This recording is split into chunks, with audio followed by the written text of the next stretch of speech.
The waiting room at Riverside Medical Center felt like a sanctuary of soft lighting and gentle music. But for Emily Rose Patterson, it might as well have been a courtroom where she was about to face judgment.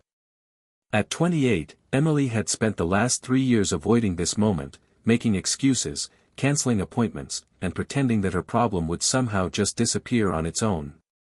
She sat in a comfortable chair, her blonde hair falling like a curtain around her face, wearing her favorite white top and pink skirt because familiar clothes felt like armor against the vulnerability she was about to face.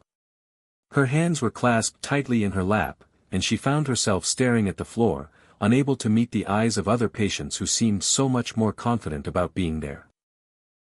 Emily's condition wasn't life-threatening, wasn't visible to casual observers, and wasn't something that would appear in medical textbooks as a dramatic case study, but it had slowly, quietly stolen her confidence, her social life, and her sense of normalcy in ways that felt impossible to explain to anyone who hadn't experienced it themselves. Severe social anxiety with selective mutism. The words sounded clinical and manageable when she read them online.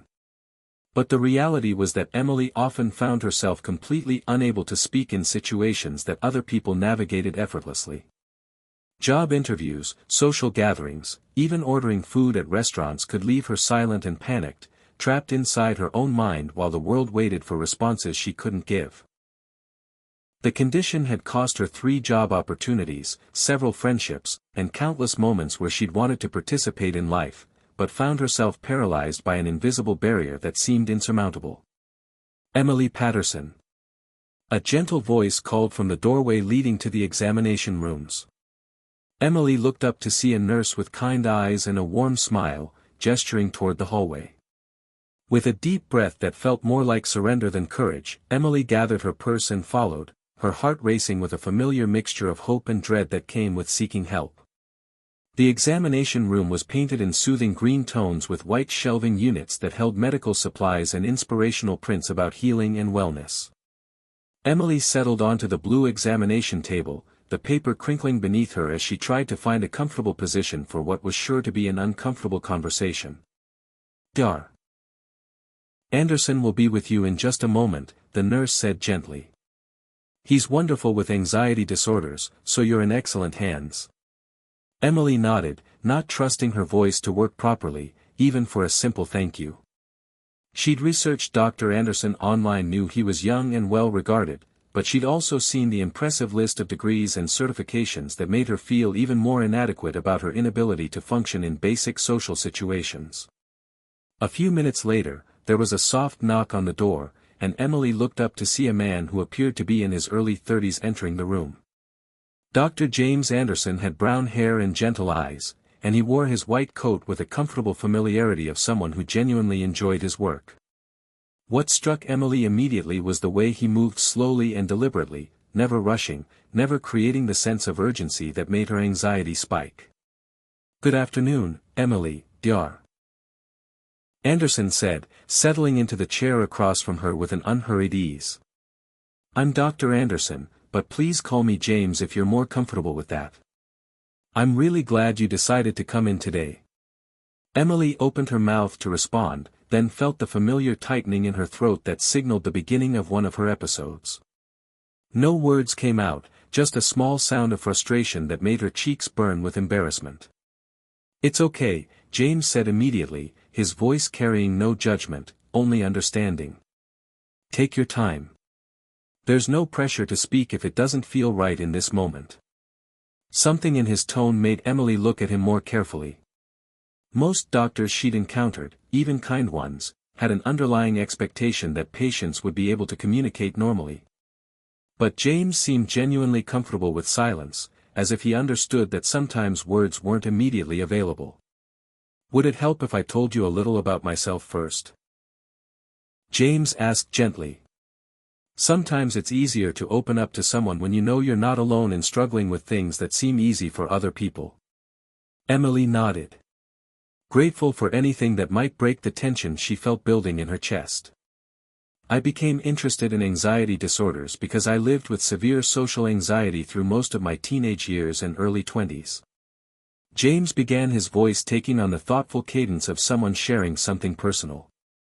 I couldn't speak in classes, couldn't make phone calls, couldn't even order pizza without having panic attacks. For years, I thought there was something fundamentally wrong with me. Emily felt her eyes widen with surprise. This confident, articulate doctor had experienced what she was going through.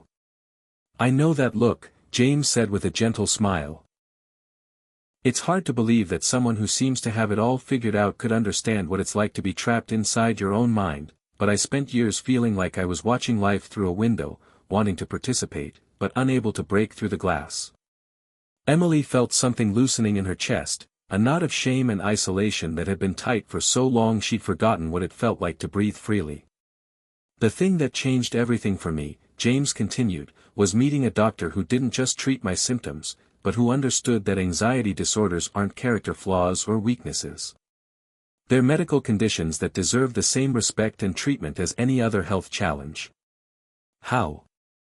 Emily began, then stopped, surprised that the word had actually emerged. How did I get better? James asked, and Emily nodded. Very slowly and with a lot of help. Therapy, medication when it was needed, and most importantly, learning that my worth as a person wasn't determined by my ability to speak up in every situation. Emily felt tears gathering in her eyes. Not from sadness, but from the relief of being understood by someone who truly knew what her daily experience felt like. I also, James said quietly, was fortunate enough to have financial resources that made treatment easier.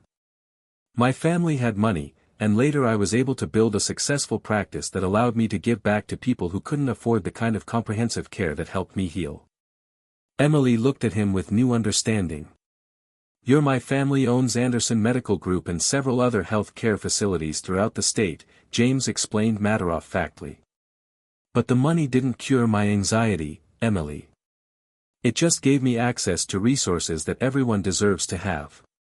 Over the next hour, Emily found herself talking more freely than she had in months. James' combination of professional expertise and personal understanding created a space where her words felt safe, where her struggles felt valid rather than shameful. I lost my job 6 months ago, Emily finally admitted. Her voice small but steady. I couldn't speak up in meetings, couldn't present ideas, couldn't even ask questions when I needed clarification. My supervisor said I wasn't engaging enough for their company culture. That must have been incredibly painful, James said. And Emily could hear genuine empathy in his voice. I've been living with my parents since then, and they're wonderful, but they don't understand why I can't just push through it or be more confident, Emily continued. They love me, but they think I'm choosing to be this way. Anxiety disorders are invisible disabilities, James said gently. People who haven't experienced them often can't understand that you're not choosing to be silent or anxious any more than someone with diabetes is choosing to need insulin. As their session continued, James outlined a treatment plan that felt both comprehensive and manageable: therapy with a specialist who understood selective mutism, potential medication options to explore, and gradual exposure exercises designed to help Emily rebuild her confidence in social situations. But here's what I want you to know, James said as their time together drew to a close. You are not broken. You are not less valuable because you process social situations differently. And with the right support, you can absolutely learn to manage this condition in ways that allow you to live the life you want. Dr. Anderson James. Emily said, her voice growing stronger. Can I ask you something personal? Of course. Do you still struggle with anxiety sometimes? James smiled. And for a moment, Emily could see the young man who had once been as frightened and isolated as she felt now. Every day, he said honestly, but I've learned that managing anxiety isn't about making it disappear completely.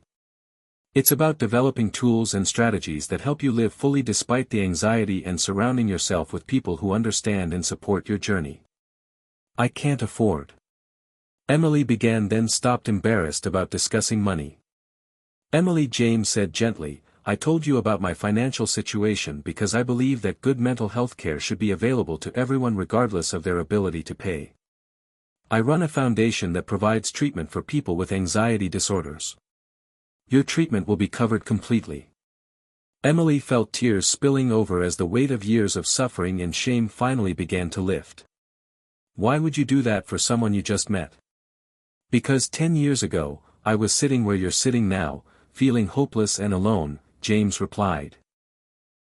Someone helped me when I couldn't help myself, and now I have the opportunity to pass that gift forward.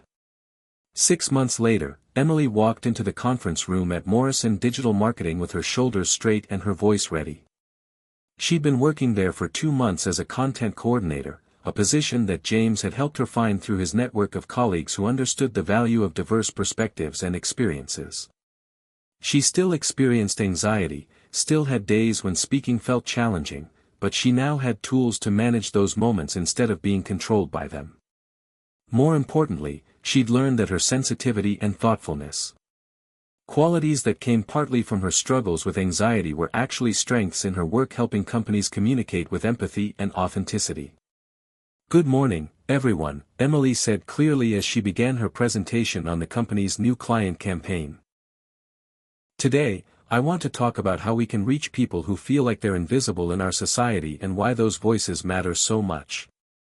As she spoke, Emily thought about James, who had not only provided her with medical treatment, but had shown her that success could be measured not just in professional achievements, but in the courage to be vulnerable, the wisdom to seek help, and the generosity to help others once you found your own healing.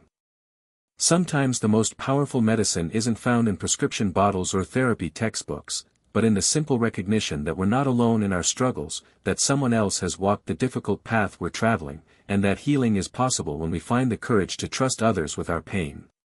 In a world that often mistakes silence for weakness, Emily Patterson had learned that true strength sometimes comes not from speaking loudly, but from speaking honestly. And that the most important conversations often begin with the simple admission that we need help finding our voice.